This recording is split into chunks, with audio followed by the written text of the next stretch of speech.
the star of the evening, Dr. Hawass, who's sitting there. I would like to give the floor to Dr. Mejdi who is the real host for this evening, because Dr. Mejdi and his colleague Asim Alam, who are one of our biggest benefactors as well as member of the board, I would ask him, and he is hosting this dinner. So thank you, Mejdi. Come to the podium.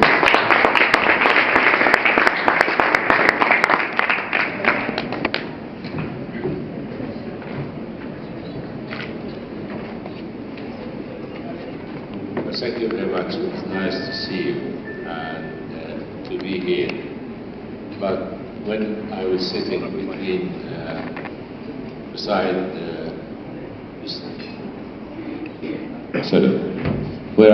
beside Ustaz Ahmed Ragab, he said something to me which really moved me.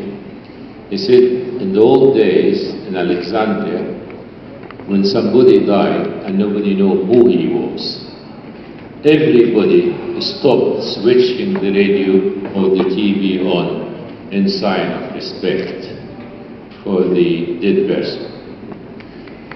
However, things have changed a lot, and before we start to celebrate today, I would like you to stand up for one moment of silence for those who died in the terrorist attack in Alexandria.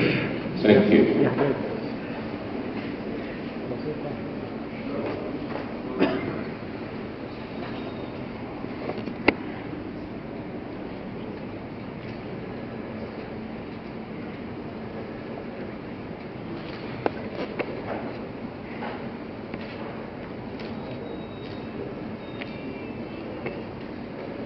Please be seated. And thank you very much for sharing Egypt, its current region, is what happened. As I all what I want to say, we'll hope that we will enjoy the nice food of the world now. Zahi, but I wouldn't introduce him because probably have few stories to tell you about that. So some of it are a bit dicey, but I don't know if you're going to say them or not. So do yourself and welcome to Egypt. Thank you. Thank you.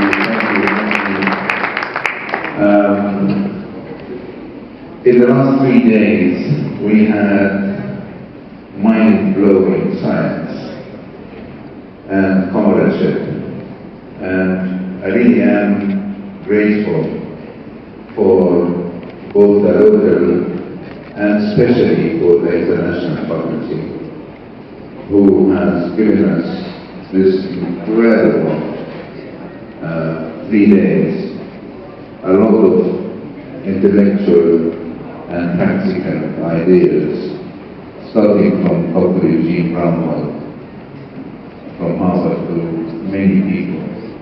I'm looking at him now, but I'm not going to mention names. Following the mind-blowing science and comradeship, we thought that we will end our program with something equally, if not more, mind-blowing, and that is personified in Dr. Zahi Hawass. Actually, I was going to mention a few juicy stories, but I was advised against it. The man is a phenomenon.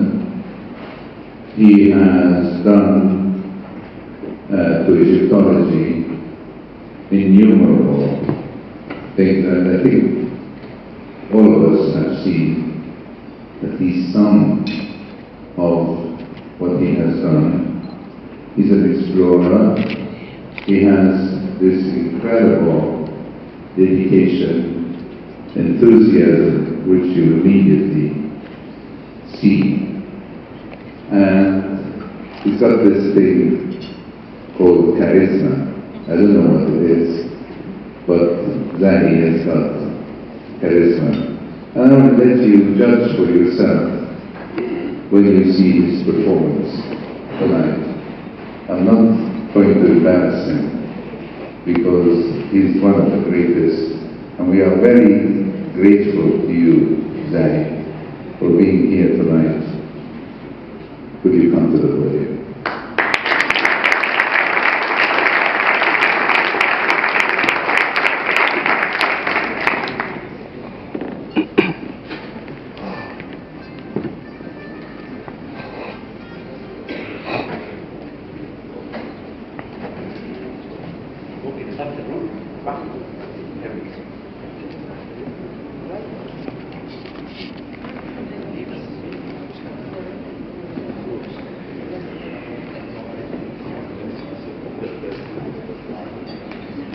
Good evening, ladies and gentlemen.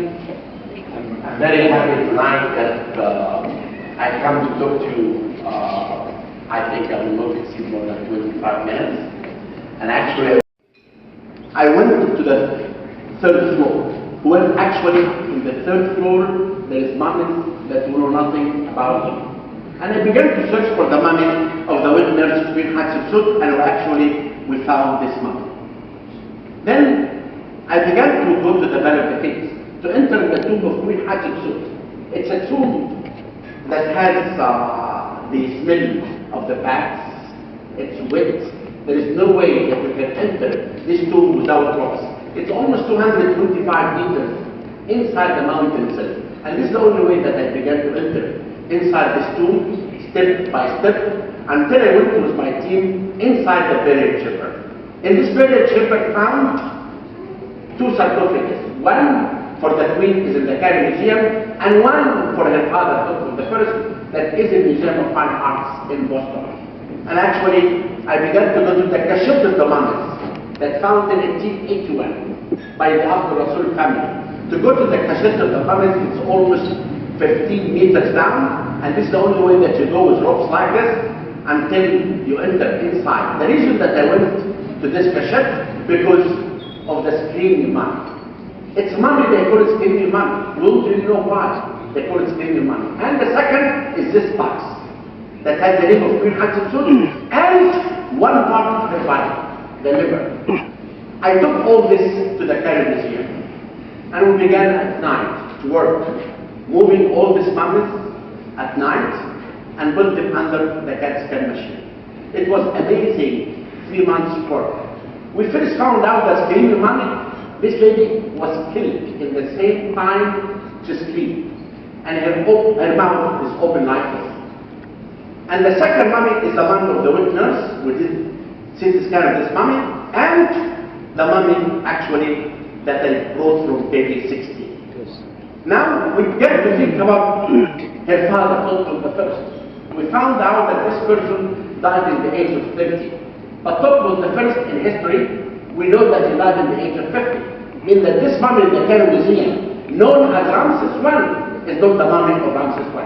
Now Ramses Topos II, we found out that this was the husband of the queen.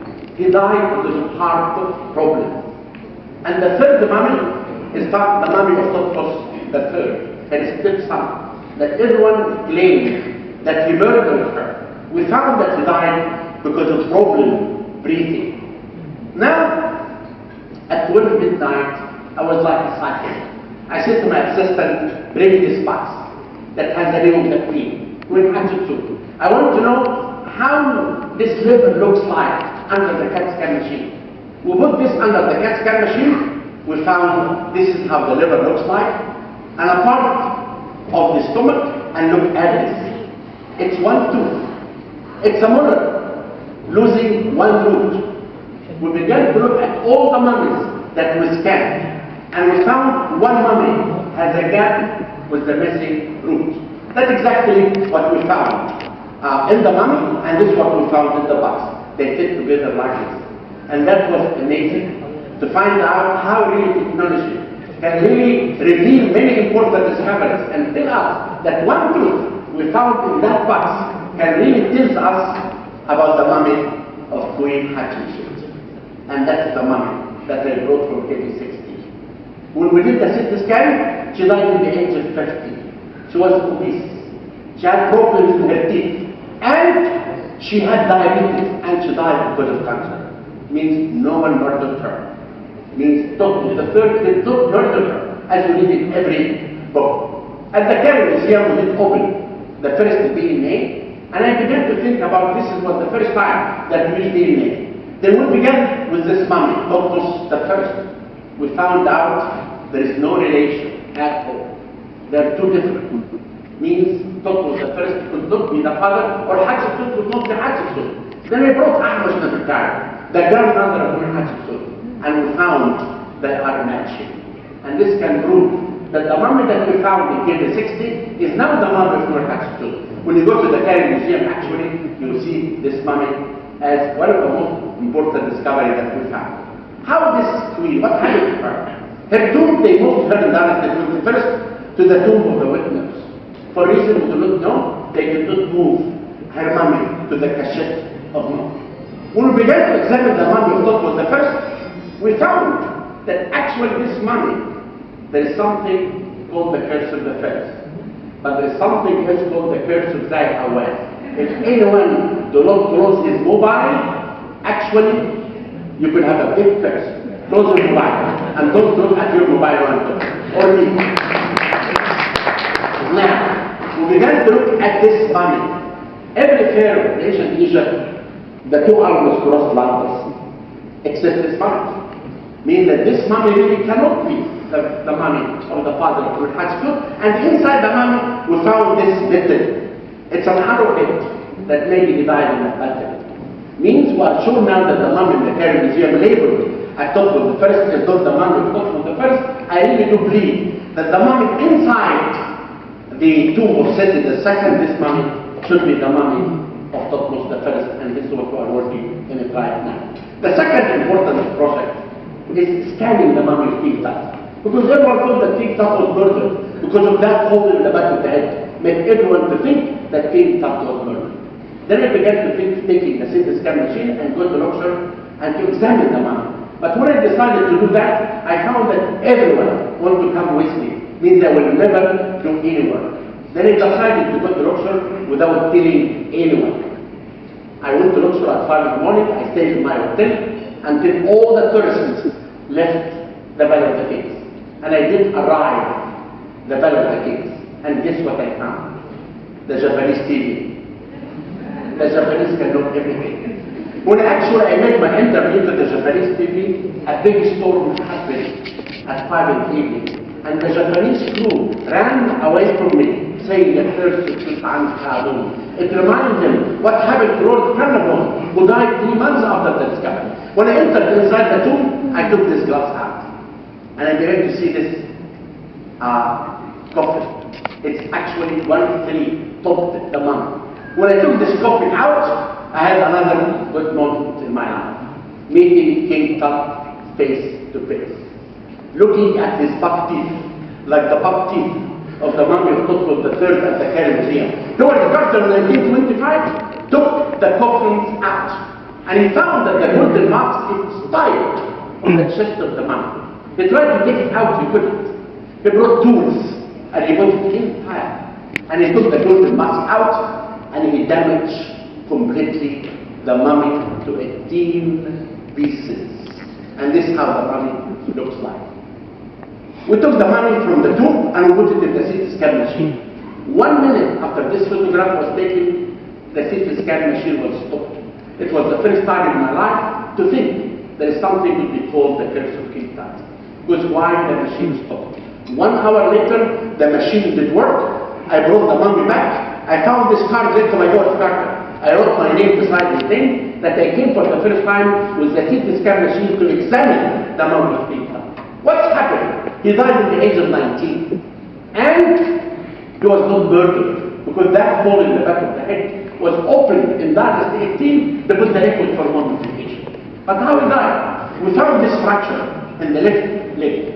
It's an accident, happened to him few hours before he died. But this cannot cause his death. It's supposed to be something else that I will tell you later. But we began to do forensic techniques.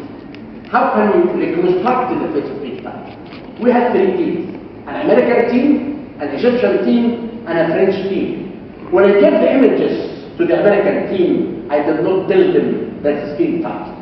And they did reconstruct the face of someone who doesn't look like King Tut at all. But when I gave the images to the Egyptian team, I told them this is King Tut. And they began to do comparison with statues. And they did reconstruct the face of someone who doesn't look like King Tut at all. But the French team were very smart. And they worked very hard. And they did reconstruct the face of someone who looks French. All of them agreed with the shape of the nose and the shape of the hair, but they can't know the color of the face and the color of the head. Now the other important thing is how can we know what the family of King Tut? Who's the father of King Tut? We don't really know. Because of this block that says Tut Ankh Atun, son of a king, Ankh is Imba Atun, daughter of a king, I thought maybe the father is Canaan. But others say no, the father could be Amenhotep III. Who's the mother? Is Kia or T or Nefertiti? We do not know. But what would you have from the mummies? Would we have this mummy of Yuya and this mummy of Tuya? Yuya and Tuya were the father and the mother of Queen T. The third mummy that we have from the family of King Tut is Amenhotep III. He could be the father or the grandfather of King Tut. And number 4 is the mummy of Tutankhamun. This is the only 4 mummies. But as Egyptologists, you have to look at other mummies. We have unidentified mummies, mummies without names, that could be, I call them suspect mummies. In the tomb of Amenhotep II, you have 2 mummies, one for the old lady and one for the younger lady. And we have this mummy found in KV 55 in this coffin. And some people believe that this mummy could be for Akhenaten, but we are not sure. 1925, Lord Custer found in the tomb of Tutankhamun these 2 fetuses, one at the age of 7 months and one at the age of 5 months. And actually, we began the work in the DNA, and we began to board the mummies. I never thought in my mind that you can actually, from the bone of the hand or the leg, you can have a DNA. And that's actually the Egyptian scientists with the German scientists began to take a sample and put it in this box. The first DNA lab made a discovery. We took it to the second, confirmed what the first one found, and we sent our research to JAMA. It's an American medical magazine. And actually, they confirmed our discovery. And I made a press conference in the Cairo Museum with hundreds of people, announcing for the first time the discovery of the family of King Tut. What we found? The mummy that found in KV 55 is Akhenaten, the son of Amenhotep III, the King T, and the father of King Tut. And look at his body. It's a body of a woman and a body of a man. This is not true. The skeleton is a normal person, but this is the concept of religion. In the poem of Akhenaten, they say you are the man, you are the woman. And the artists put the features of women and a man in the statue. The elder lady, we found that this is Queen T. And actually, she was the son, the daughter of Yuya and Tuya. However, Carter in 1925 found this coffin. In this coffin is the name of Queen T and this hair. He took a sample, compared with this hair, he found they are identical. Now we confirm that this mummy is Queen T. The other mummy, Queen T was the most famous, important lady. The other mummy is the young lady, she is the mother of King Tut, but we don't have a name. And she was the daughter of Amenhotep III and Queen T. Means Akhenaten married his own sister. And we see this, the 2 fetuses, one we found at the age of 9 months and one at the age of 5 months. And we found they are the female daughters of King Tut. If actually what we found, what we're working right now, we have 2 suspects mummies. This mummy, we think it is the mummy of Ankh in Amun, the mother of the 2 fetuses and the wife of King Tut. And the other mummy, without a head, we believe that this is the mummy of Nefertiti. And actually, in 1 week from now, we'll be able to discover actually the mummy of Nefertiti. Because we found some evidence now that the first mummy is Anfes in Ammon. And we're going to announce, of course, after our work is approved. But now we have, for the first time, the family tree of King Tut, except Anfes in Ammon, the wife of King Tut, and actually the mummy of Nefertiti. How King Tut died? We found out that he has a flat foot. And with the flat foot, actually, the blood doesn't go to his left toe. And he has a severe malaria. With all these diseases, it shows that King Tut was disabled bone. Died in the age of 19. Archaeology can support that, because in the tomb of Tutankhamun found 130 sticks. Even one of them, he said, I made it by myself. And if you see him standing on a stick, shooting wild animals seated, not standing. And that really is the most important discovery that we did. For the last 6 months, we worked in the mummy of Ramses III. There is some text saying there was a conspiracy happened against him. Big text saying that his son and his wife tried to kill him. But it was not perfect. We did scan and studied this mummy to see if it was murdered or not. And there is another mummy in the Cairo Museum called Unknown Man E. I thought all the time that this mummy should be the son that he tried to murder him. We actually made a major important discovery that I cannot tell you until now. We have to wait until our work is approved by Nature Science Medical Magazine until we can announce it to the world. I told you about things related to your work, but I'll tell you about one adventure that I did recently in archaeology that really is amazing. To show to you how archaeology is fun. In the Valley of the Kings, which contain 63 tombs, 26 tombs for kings. Every tomb is different from the other one. All the tombs were covered with beautiful scenes, like the Book of the Gates. In front of each gate, there was a snake, and the snake will ask the king a question. If you answer the question, you will go from a gate to the other one until you can meet Osiris in the afterlife. I will tell you a story that happened to me when I was in the age of 20. At the Valley of the Kings, I met this man. His name is Sheikh Ali. It's from the family of Abd Rasul, the family that they found the cachet of the mummy. He took me from my hand to the tomb of Sayyid al-Fajr. He said, young man, this is a tunnel. Goes down for 300 feet. He said, we believe that at the end of this tunnel, the secret chamber of Sayyid al-Fajr exists. He said, in 1960, he took a permission to excavate this tunnel. But because the workmen after 300 feet could not breathe, they stopped this work. I said, Sheikh Ali, what do you need from me? He said, if you become an important man, please excavate this tunnel.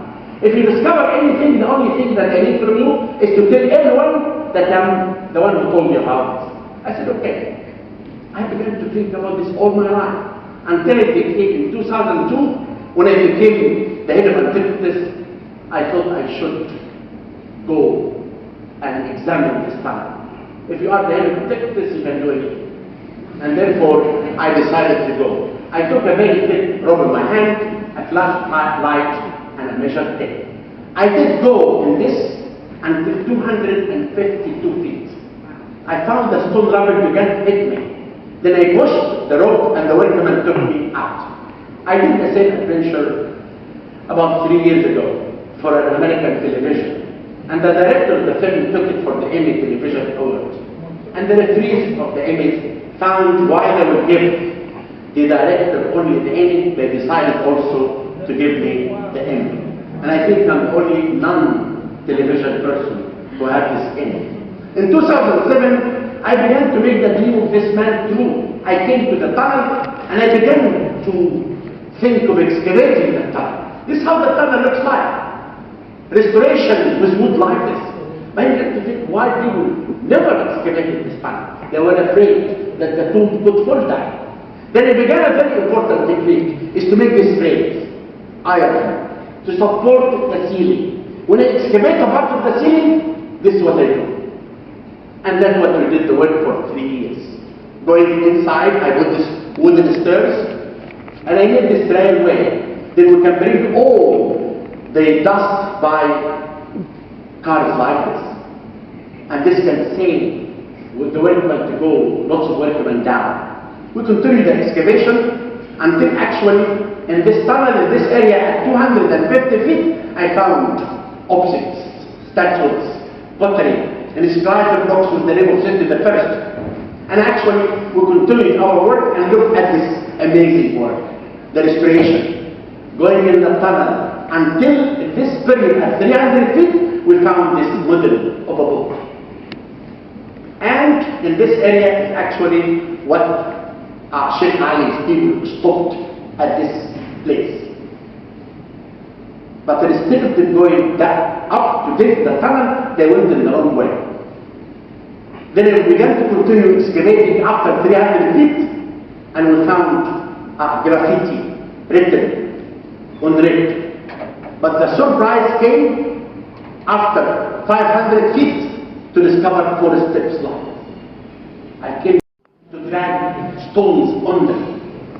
They found that the 4 steps, this 4, about 2 meters and 60 centimeters wide, began to be 54 steps. And this is cut in the rock. And actually, I came down to investigate this. I found this open area, and I thought I should go after the 500 feet. I had ropes like this, and I began to make this wooden stairs. Then I can go on them down until I could reach at this part. We found this hieroglyphic inscription. It's saying, raise the lintel up and widen the corridor in hieroglyphic. And we found this exactly at the end, at 600 feet. I said to myself, I'm in front of a royal tomb, inside a royal tomb. I stayed in this tunnel in that day more than 7 hours. And I began to go up from the tunnel, and of course I was so exhausted, and I could not even move in that place, and the only thing that they did, they put me in this cart. And this is the only way they pushed me up there. I went outside the tomb. I said to Tariq and Mustafa, please don't tell anyone.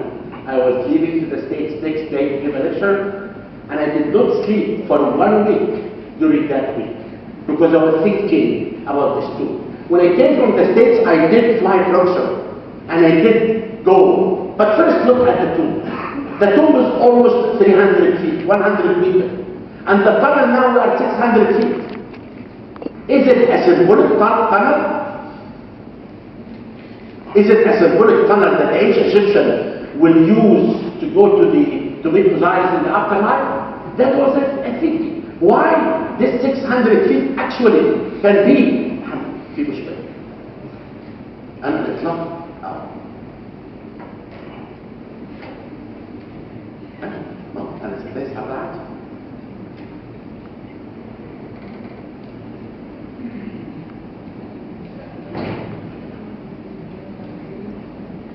Then you can see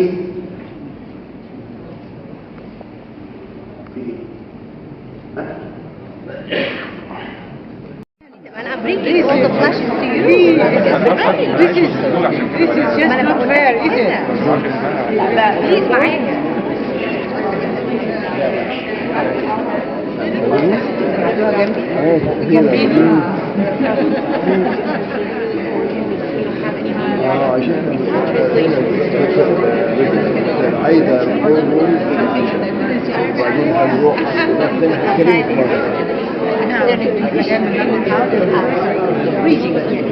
freezing. أنا شايفة إن هي سيف.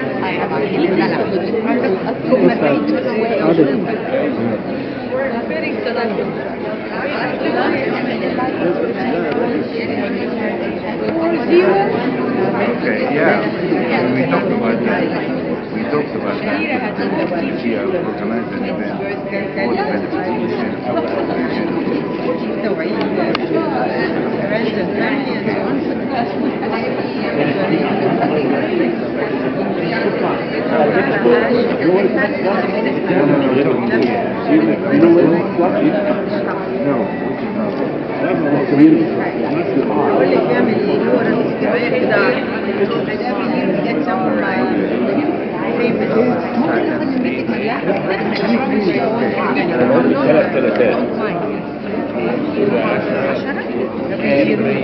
الكلاب بتاع نجيب سويرس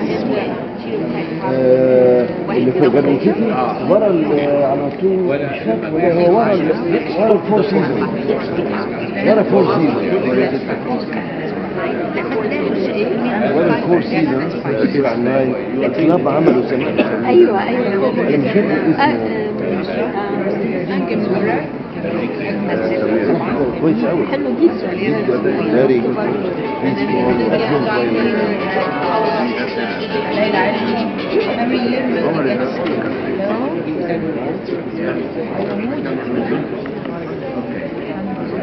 I will stay at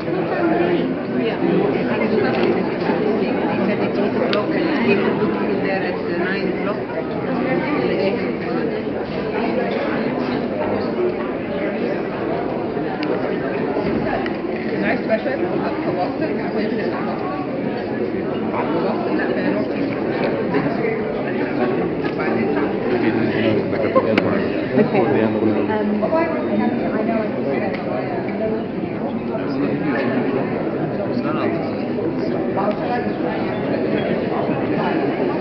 طب بصور فيديو على فكرة فيديو